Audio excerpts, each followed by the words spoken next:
Cold, wet weather can also create dangerous road conditions, and that's especially true at the construction mess along I-10, where TxDOT crews have already suffered from an alarming number of recent crashes. Eyewitness News reporter Boxie Bustamante is live for us on the city's north side with more on how TxDOT is trying to make that particular stretch of highway safer. So, Roxy, what's the one major factor in all these crashes? Speeding is the major factor that they're seeing in the crashes that are happening here along I-10. That's why TxDOT is ensuring that their task force makes sure that both construction workers and drivers make it home to their families every night.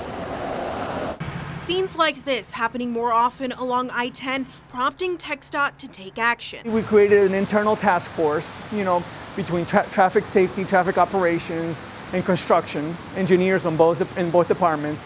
Take a look at, what's going on out there and if there's anything that we can do to try to make the situation better. The problematic area between I-10 and 1604 all the way up to Bernie, where there are currently 5 construction projects. One of the things they did is analyze, accident reports to see if there's any trends going on, and definitely, there's a speeding issue. Hernan Rosenberg with TxDOT is one of the members of the task force. Together, the team came up with several changes to help increase public safety, including implementing a consistent speed limit throughout the construction corridor. Restriping the road, because we understand, some concerns, it snakes around a little bit and you kind of look like, oh, I'm not sure where my lane is. There's been some confusion about that. So we're restriping those areas. But he says in order to see effective change, it has to be a collaboration between drivers and the department. We're really encouraging the public to do their part. You do have to be very careful out there in a construction zone.